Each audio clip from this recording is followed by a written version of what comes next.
long ago, in the forgotten ages before time was counted, and kings laid claim to lands and titles, there was a land that stretched beyond the reach of men.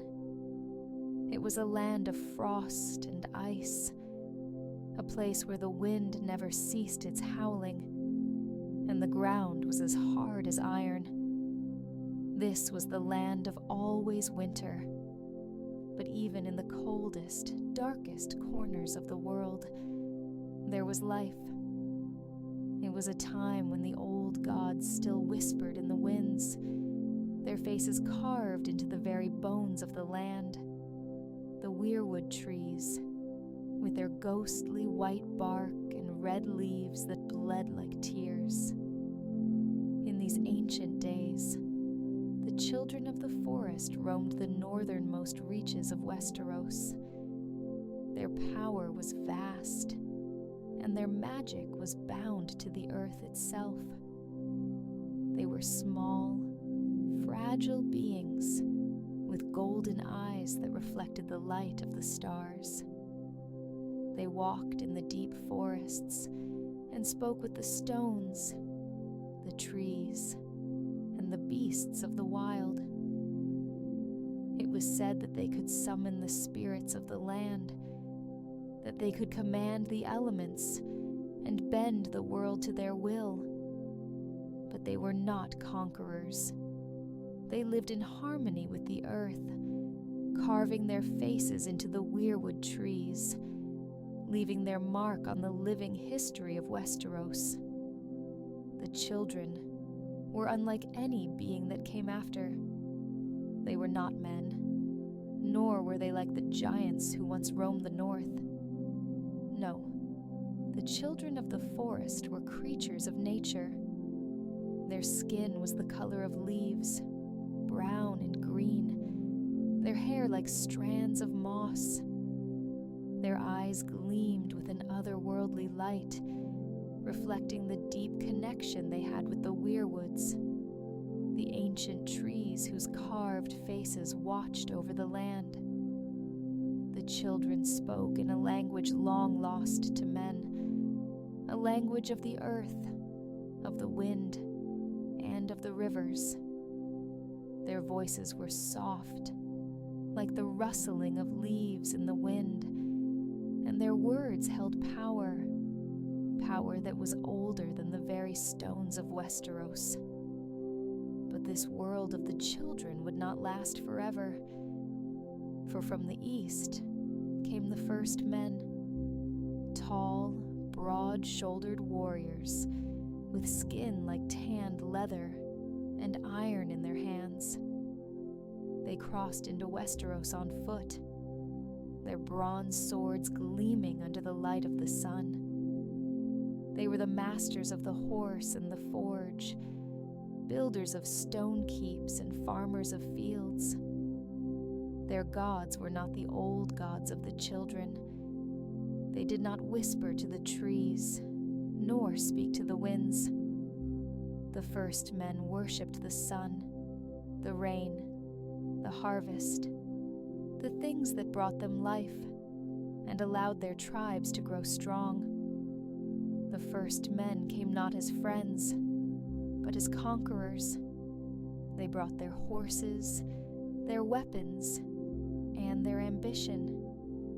The land bridge known as the Arm of Dorne, now long sunken beneath the sea, was their gateway into Westeros. They swept across the continent, bringing war to the children. The first men had no reverence for the sacred groves or the weirwood trees. With their axes, they cut down the ancient trees, felling them as easily as one would strike down a man. For centuries, the war between the first men and the children raged. The first men built villages, then towns, then forts. Their blades, forged from bronze, clashed against the magic of the children. But the children fought back with all the strength they had. They summoned the forces of nature, floods that swept away entire villages, fires that consumed forests and homes alike. But the first men were relentless. For every settlement destroyed by the children's magic, another rose in its place. They were a tidal wave of humanity, unstoppable, unyielding. In time, even the magic of the children began to wane. Their numbers dwindled, and their sacred groves were desecrated. For the children, it was a fight for survival itself. As they withdrew into the deepest forests and the most remote mountains, it became clear that they could not win this war. And so, in their desperation, the children sought peace. The wisest among them, those who remembered the oldest magic, those who had seen the rise and fall of ages, came forth to meet the first men. They chose the Isle of Faces, a sacred place where the weirwoods grew thick and tall, where the old gods still whispered in the wind. It was there that the first men and the children forged the pact. In return for peace, the first men would respect the sacred groves. The weirwood trees would stand untouched, and the children would be left to live in the deepest, wildest parts of Westeros. The first men, weary of the endless war, agreed. And for a time, the land knew peace. The pact was sealed in blood, and the first men adopted the worship of the old gods, carving faces into the weirwood trees in homage to the beings they had once fought. The land itself seemed to breathe a sigh of relief, as if the earth had finally found rest. But this peace was fragile, and beyond the wall, in the land of always winter, a darkness was stirring. Among the first men, there was one who stood above the rest, a warrior of great renown, a leader among his people. He was known as the first of the Night's Watch, a protector of the realm, a man whose honor was as cold and unyielding as the northern winds. His name is lost to history, but his deeds were not forgotten. He was tall and strong, with a sharpness in his eyes that spoke of wisdom beyond his years. His sword was made of bronze, but his spirit was tempered by the unforgiving north. He fought not for glory, nor for conquest, but for the safety of his people. He had known loss.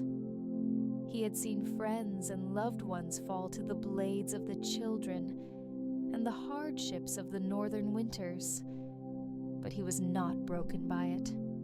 Instead, it made him stronger. His heart, once filled with hope for peace, had hardened like the frozen ground beneath his feet. He led his people with a steady hand and a heart full of duty, building defenses in the north to guard against the dangers that lay beyond the wall. But even as peace settled across the land, strange omens began to appear in the skies. The nights grew longer and colder, far colder than any winter the first men had ever known. A great red comet streaked across the sky, bathing the land in an eerie crimson light. And from the frozen lands beyond the wall, rumors began to spread. Rumors of death, of a cold so deep it froze men where they stood, of creatures that moved through the snow like shadows, their eyes gleaming with a light that was not of this world. They were called the Cold Ones, and their legend struck fear into the hearts of even the bravest warriors. The first of the night's watch heard these tales and could not ignore them. He was a man who knew the north better than any other. He had seen the dangers that lay beyond the wall, had fought the wildlings and the beasts that roam the tundra. But this was something different. This was a threat that could not be ignored. And so, with a small band of trusted warriors, the first of the night's watch ventured beyond the wall into the heart of the land of always winter. They rode for days through the frozen wasteland, the cold biting at their flesh, their breath freezing in the air. The sun never rose, and the stars gleamed like shards of ice in the black sky. The deeper they went, the more they began to feel a presence, something ancient, something cold, watching them from the shadows. At first, they found nothing, only snow and ice, the barren landscape stretching endlessly in every direction. But then, one night, as they made camp beneath a ridge of ice, they heard it, the sound of footsteps in the snow. At first, it was faint, barely a whisper, but it grew louder, closer. The men drew their swords, their breath coming in short, sharp gasps. And then, from the darkness, they saw them. The cold ones emerged from the night like wraiths, their bodies pale and frozen, their eyes glowing with a terrible blue light. They moved with a grace that was unnatural, silent as the snow itself. And when they attacked, they did so with the fury of a winter storm. The first of the night's watch fought bravely, his sword cutting through the cold air. But for every cold one he struck down, another took its place. The battle was desperate, and the men fell one by one, their bodies freezing where they lay. The cold ones spared no one. When he returned, he was a changed man. The cold had seeped into his bones, and the memories of that terrible battle haunted him. But worse than the memory of the dead were the whispers he had heard in the darkness. The whispers of a greater power, a power that sought to consume all life. He tried to warn his people, but they would not listen. They had known peace for too long. They believed the threat was gone, that the cold ones were nothing more than a tale to frighten children. Desperate to protect his people, the warrior sought help from the children of the forest, the very beings he had once fought. But the children had their own fears. They had foreseen the coming of the long night, the time when the world would be plunged into eternal darkness, and they knew that their magic alone could not stop it. In their desperation, they turned to a forbidden power, a dark magic, ancient and dangerous, one that even they did not fully understand. They captured the first of the night's watch, luring him to their sacred grove under the guise of helping him. And there, in the heart of the forest, they performed the ritual that would change the world forever. They plunged a dagger of dragon glass into his heart, binding him to the ice, turning him into a creature of frost and death. The children of the forest, in their desperation, had created a weapon unlike anything the world had ever seen. With the dragon glass blade embedded in his heart, the once great warrior, the man who had led his people through countless battles, was gone. What remained was no longer human. His eyes once filled with life and purpose, now glowed with a cold, unnatural blue light. His skin, once warm with the blood of the living, turned pale as snow, his flesh freezing over like the land he had once protected. The children had unleashed the Night King, and with him, the Age of Darkness began. But the Night King did not rise alone. The magic that transformed him into a creature of ice and death spread like a disease, turning others into his soldiers. He was no longer a man bound by the needs of the living. He no longer knew hunger, or warmth, or mercy. His heart had stopped, and with it, any feeling of compassion or humanity. His mind was consumed with one desire: dominion over the living, a kingdom not of men, but of ice. Around him, the White Walkers began to rise. Once men, they too were now creatures of ice. Their bodies were tall and thin, their skin pale and cold, and their eyes glowed the same piercing blue as the Night King. They moved through the snow like shadows, their steps silent, their breath visible in the cold air.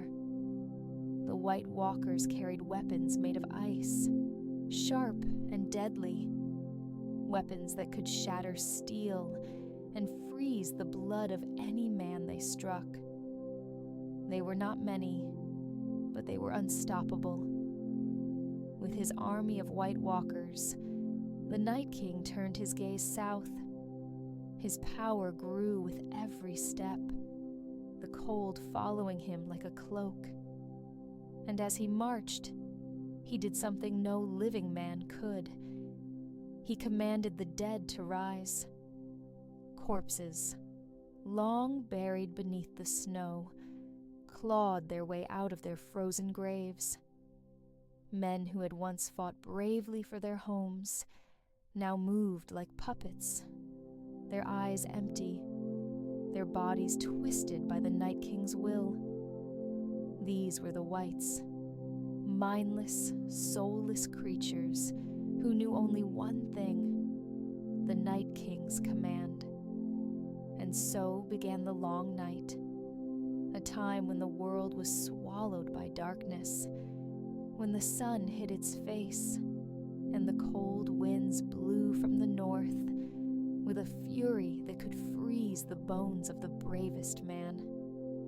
Snowstorms raged across the land, turning fields and forests into frozen wastelands. Rivers froze solid.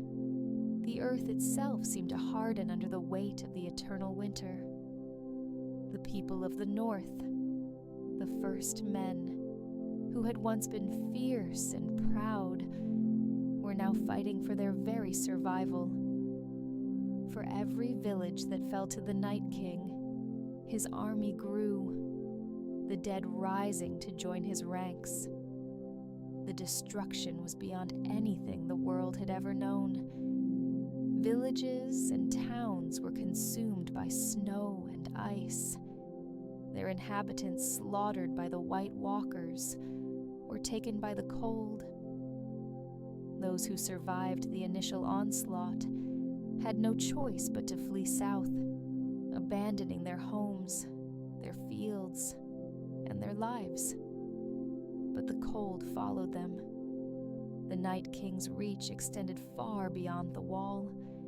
His icy touch spread across the north, freezing everything in its path.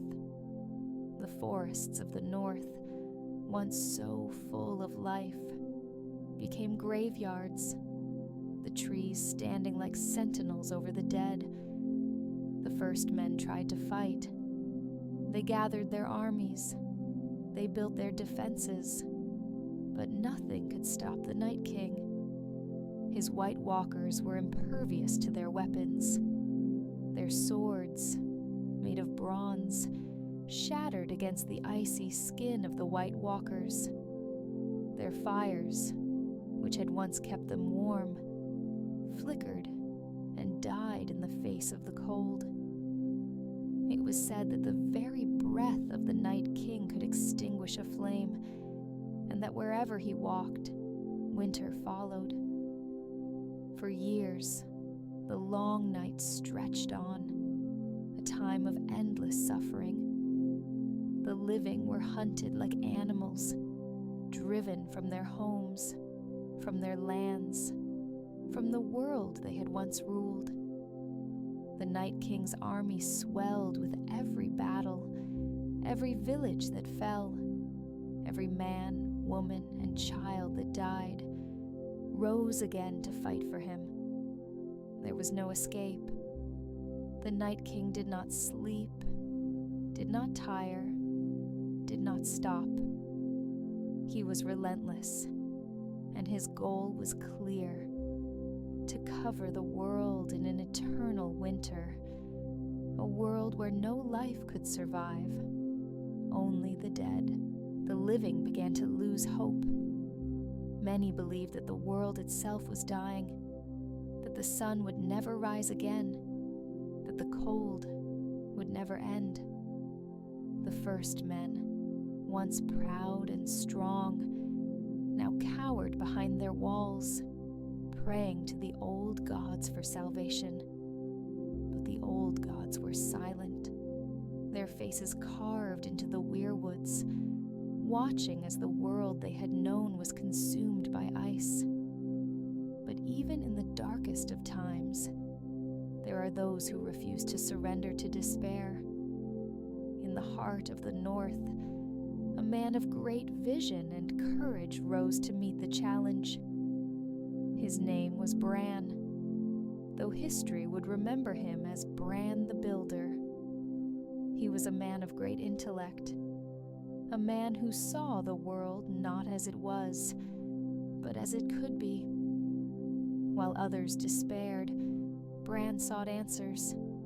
He prayed to the old gods, seeking their wisdom, seeking a way to protect the living from the Night King and his army. And in time, the old gods answered. Through the weirwood trees, Bran received a vision of a great wall, a wall made not of stone, but of ice, a wall that would stretch from one end of the North to the other, a barrier that would hold back the Night King and his army of the dead. But this wall would not be built by men alone.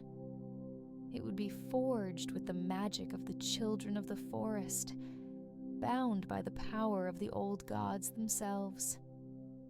This wall would be the last defense of the living. And so, Bran set to work. He gathered the greatest builders, the strongest warriors, and the wisest of the children of the forest. Together, they journeyed to the far north, to the edge of the world, where the Night King's reach had not yet extended. There, they began the construction of the wall. It was a task of immense scale, one that would take years to complete. But Bran was relentless. Under his guidance, the wall began to rise, block by block, stone by stone, ice by ice. The magic of the children of the forest infused the wall, binding it with spells that no man, no creature of the night, could break. The wall grew taller and taller, stretching for miles across the northern lands, a towering monument to the determination of the living. It was said that the wall was so tall that it touched the sky, and so strong that no army could breach it. But it was not just a physical barrier.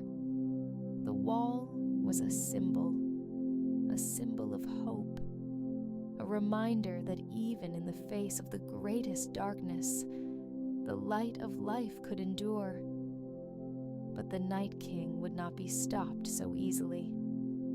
As the wall neared completion, his army of the dead marched south, determined to break through the defenses of the living.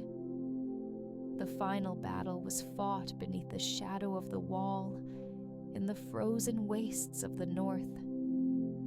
The first men gathered their armies, armed with weapons of dragon glass and Valyrian steel, the only materials known to kill the White Walkers. The children of the forest fought alongside them, their magic pulsing through the air, creating barriers of fire and ice to hold back the undead. The battle was fierce, unlike anything the world had ever seen.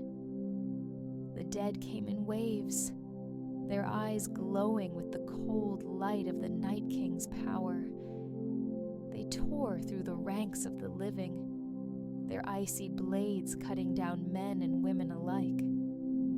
The air was filled with the sound of steel clashing against ice, of wights screeching in the night. But the living fought with a determination born of desperation.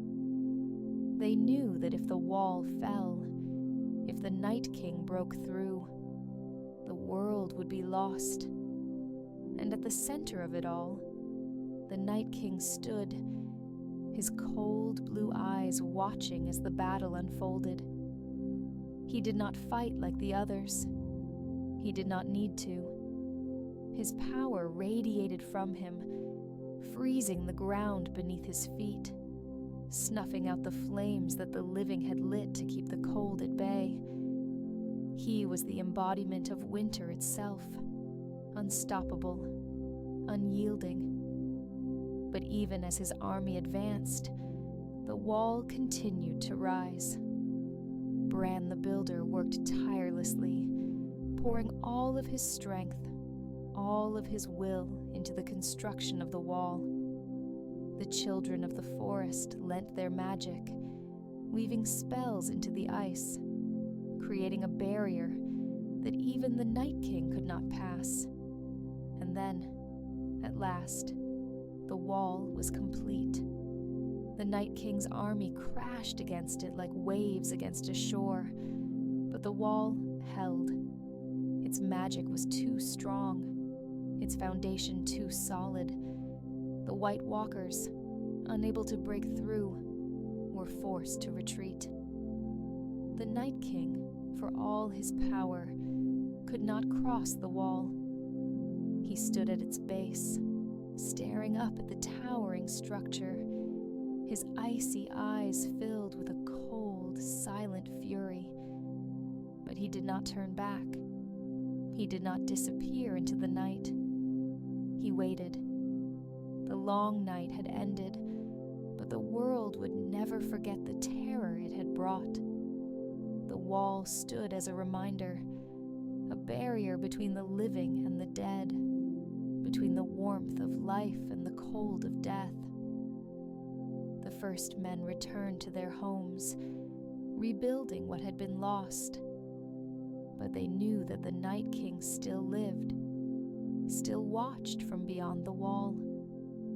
And so, they formed the Night's Watch, a brotherhood of warriors who would stand guard at the wall, who would keep watch for the day when the Night King would rise again. Far beyond the wall, in the frozen wastelands of the north, the Night King waits. His army of the dead slumbers beneath the snow, their icy fingers clawing at the earth, waiting for the time when they will rise again. The Night King's cold blue eyes watch the wall from a distance, unblinking, unfeeling. He knows that the wall will not hold forever. He knows that the time of winter will come again. For though the long night has passed, winter always returns. And when it does, the Night King will be there, waiting. For he is the embodiment of the cold, of death itself. He cannot be stopped, only delayed. The wall may stand today, but winter is eternal, and in the end,